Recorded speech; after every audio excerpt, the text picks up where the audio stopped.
l'acqua stanno piano trattenute inegalmente non la planet e dovattiva con il ognuno. Alla fine della legge, ognuno la domande, ciò presente è appunto sentenza.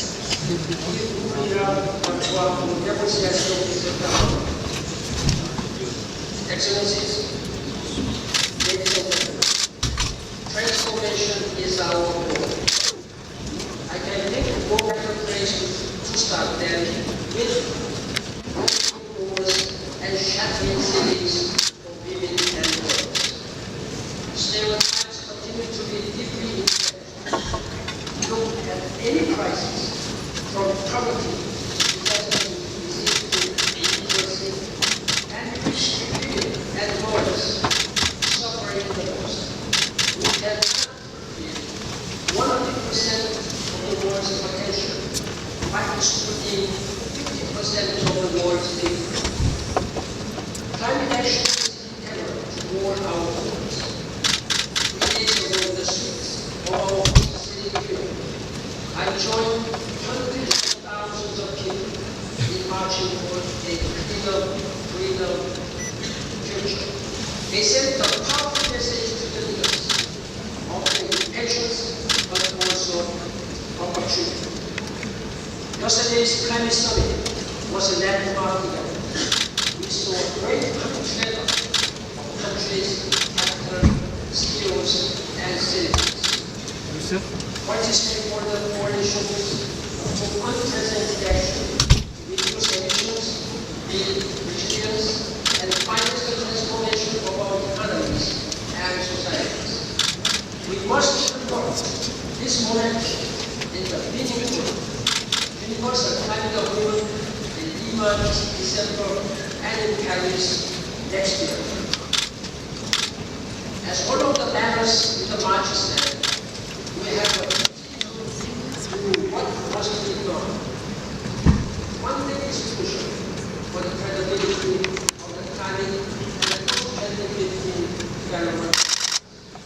Now is the time to more properly match global value and global needs, more resources, public and private, domestic and international, need to be tapped. When budgets are cut to the bone, that we want to ever more sophisticated arms instead of ever greater human protection. We are more less secure. Leadership is also about getting our priorities straight, our policies right, and our investments. The next 15 months will be a defining period for global prosperity and stability. I urge you to take your ambitions time.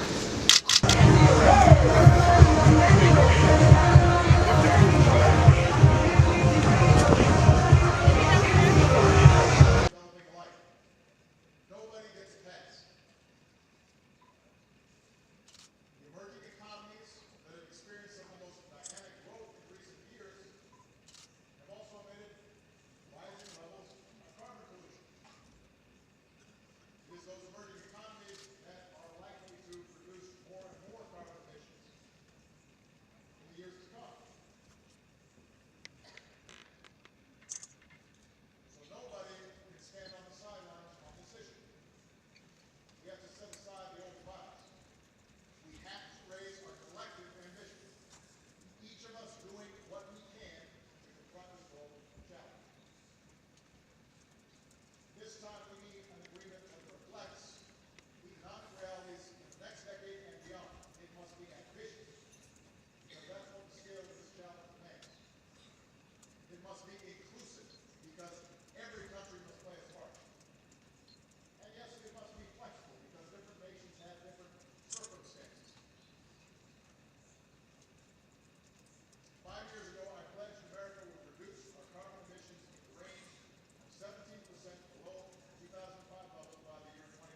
different path is available.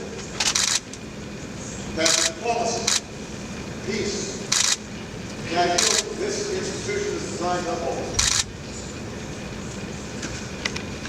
The recent ceasefire agreement in Ukraine offers an opening to achieve those objectives.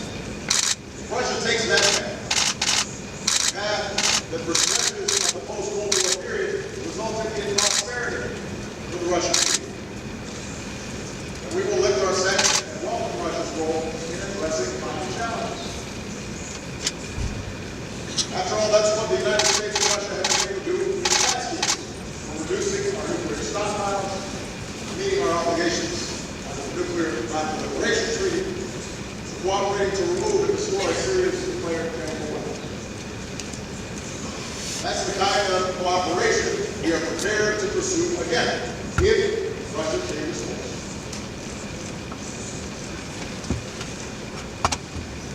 This speaks to a central question of our global age, whether we will solve our problems together, the spirit of mutual interest and mutual respect, or whether we descend into the destructive rivalries of the past. The nations find common ground, not simply based on power, but on principle, and we can make enormous progress. I stand before you today committed to investing American strength to working with all nations to address the problems we face in the 21st century. As we speak, America is deploying our doctors and scientists, supported by our military, to help contain the outbreak of Ebola and pursue new treatments. We need a broader effort to stop a disease that could kill hundreds of thousands, like horrific suffering. We stabilize the economies, move rapidly across borders. It's easy to see this as a distant problem until it is not. That is why we will continue to mobilize other countries to join us in making concrete commitments, significant commitments to fight this outbreak and enhance our system of global health security for the long term. America is pursuing a diplomatic resolution to the Iranian nuclear issue. It's part of our commitment to stop the spread of nuclear weapons, pursue the peace and security of the world without it. This can only take place if Iran seizes this historic opportunity. My message to Iran's leaders and people has been simple and consistent. Do not let this opportunity pass. We can reach a solution to meet your energy needs while assuring the world that your program is peaceful. America is and will continue to be a Pacific power, promoting peace, stability, and the free flow of commerce among nations. But we will insist that all nations abide by the rules of the world and resolve their territorial disputes peacefully consistent with international law. That's how the Asian Pacific is growing. That's the only way to protect this progress going forward. America is committed to a development agenda and eradicating extreme power by 2030. We will do our part to help people feed themselves, empower their economies, and care for their sick. As the world acts together, we can make sure that all of our children enjoy lives of opportunity, dignity. America is pursuing ambitious reductions in our carbon emissions. We've increased our investments in clean energy. We will do our part and help developing nations do theirs. But the science tells us we can only succeed in combating climate change if we are joined in this effort by every other nation, by every major power. That's how we can protect this planet for our children and our grandchildren. In other words, on issue after issue, we cannot rely on a rule book written for a different century. We lift our eyes beyond our borders. We think globally. collectively act cooperatively, we can shape the course of the century as our predecessors shaped post-World War II England. But as we look to the future, one issue risks a cycle of conflict that could derail so much progress. And that is the cancer of violent extremism, which ravaged so many parts of the Muslim world. Of course, terrorism is not new. Speaking before this assembly, President Kennedy put it well. Terror is not a new weapon, he said. Throughout history, it has been used by those who could not prevail either by persuasion or example.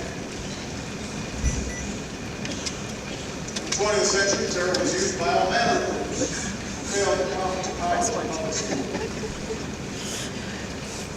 But in this century, we have faced a more lethal and ideological brand of terrorists who have perverted one of the world's great religions.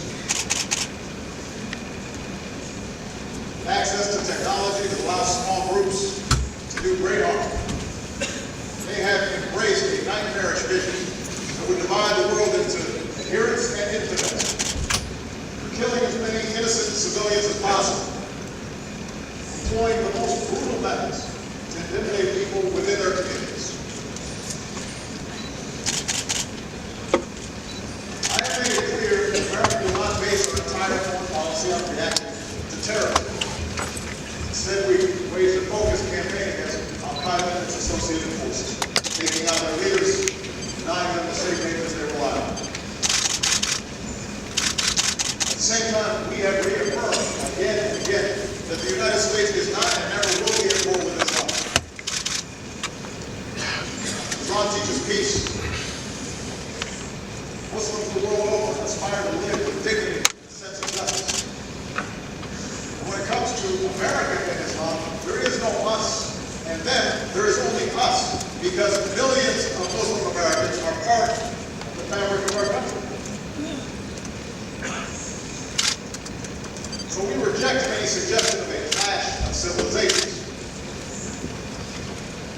Belief in permanent religious war, misguided rhetoric, extremism. We cannot build or create anything, and therefore peddle over fanaticism and hate. Des offres de fourniture d'équipement, tout cela pour le casque bleu. Donc je crois que c'est vraiment quelque chose de très positif. Et il y a un suivi. Il va y avoir notamment une réunion des chefs d'état-major généraux des pays qui participaient à cette réunion. Je crois que ce sera un moyen d'effectuer un suivi. Plusieurs pays ont offert d'organiser des réunions régionales, également dans le cadre de ce suivi. Tout ceci au moment où le secrétaire général va lancer ce qu'on appelle la revue du maintien de la paix, 15 ans ou presque après le rapport de Brahimi. Je crois que tout cela vient à point nommé et je suis très reconnaissant aux États-Unis d'avoir pris cette initiative. I was wondering if you could give a review of any of the new offers or contributions, if any, that member states would have announced at the peacekeeping meeting earlier today. Yes, there were several announcements made. You know, it ranges from 2 countries at least who have not been contributors so far of either troops or police who now will be ready to do so. And that's a good, very significant evolution because we're always looking for new contributors. There's also one country that has made a decision, which of course is very timely, that's Sweden announcing that it would send 250 troops to Mali with lots of high-end equipment. And we have had, more generally, the signal by all the participants that they were by our side.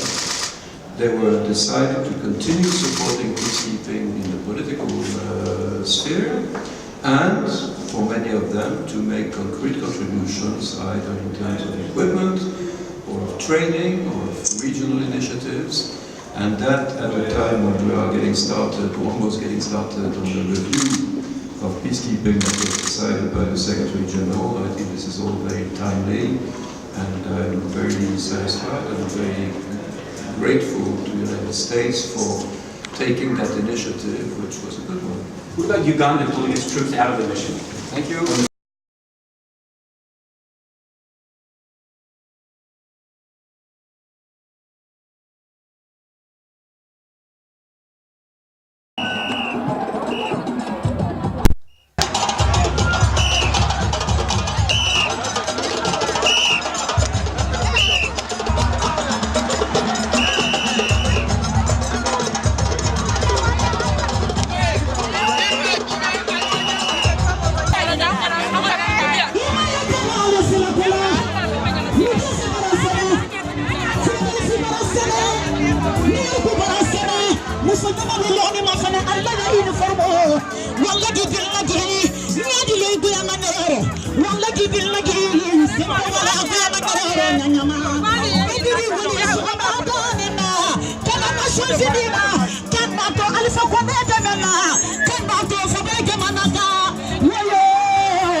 Washington